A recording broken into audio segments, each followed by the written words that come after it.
প্রথম দেখায় মনে হতে পারে যেন সোনার খনিতে কাজ করছেন শ্রমিকেরা।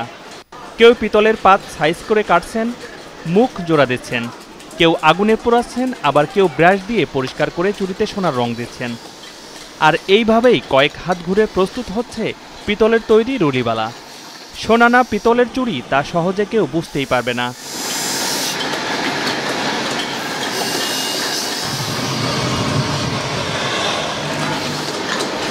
নওগাঁ শহরের দপ্তরিপাড়ার স্বর্ণের কারিগর শেখ কামাল। ব্যবসায়িক মন্দা হওয়ায় 2007 সালে পাড়ি জমান বিদেশে। এরপর 2012 সালে দেশে ফিরে নিজের বেলকনিতে বসেই পরিবারের সহযোগিতায় শুরু করেন এই রুলিবালা তৈরির কাজ। এই ব্যবসাটা আমি 2012 সালে শুরু করছিলাম।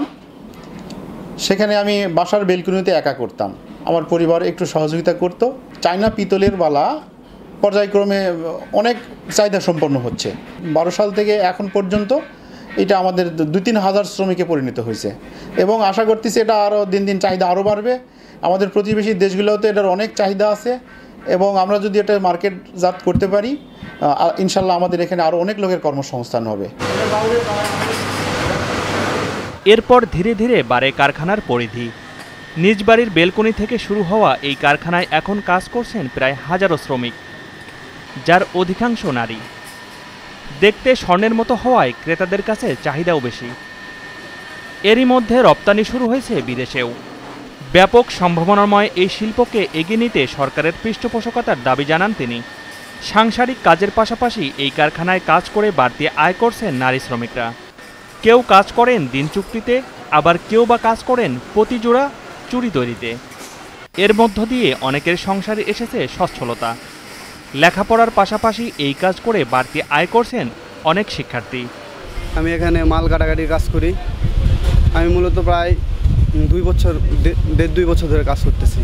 এখান থেকে আমার ফ্যামিলির সাহায্য করতে পারি, নিজের খরচও চালাতে পারি, মোটামুটি ভালোই চলে যায়।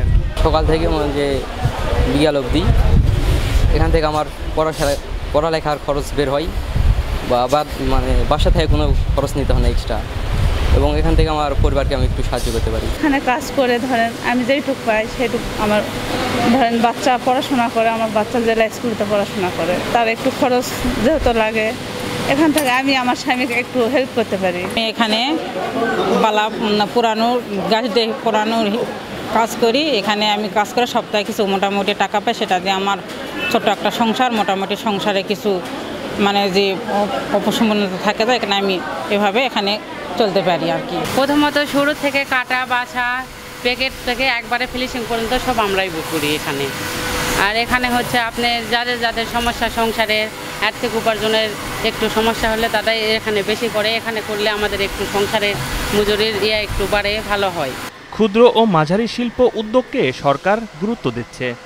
পণ্য প্রদর্শনীর জন্য স্থানীয় ও আন্তর্জাতিকভাবে মেলার আয়োজন ও উদ্যোক্তাদের কারিগরি প্রশিক্ষণ, বিদেশে রপ্তানি সহ সব ধরনের সহযোগিতার কথা জানান এই কর্মকর্তা। আমরা তাদের সাথে কথা বলেছি, যদি সেই ধরনের এক্সপোর্ট কোয়ালিটি সম্পন্ন তারা প্রোডাক্ট তৈরি করতে পারে, সেক্ষেত্রে আমরা তাদেরকে দেশের বাইরে রপ্তানি করার ক্ষেত্রে যে ধরনের সুযোগ সুবিধা দেওয়ার কথা সেটা আমরা দিতে পারবো। এবং এর বাইরেও যেটা হচ্ছে যে তারা যদি আর্থিক কোনো সুযোগ সুবিধা চায়, সহযোগিতা আমরা করতে পারবো। ব্যাপক সম্ভাবনাময় এই শিল্পকে এগিয়ে নিতে সরকারের পৃষ্ঠপোষকতা পাওয়া গেলে সেই সম্ভাবনাকে বাস্তবে রূপ দেওয়া সম্ভব বলে মনে করছেন সংশ্লিষ্টরা। Shariful Islam, news desk, channel 9।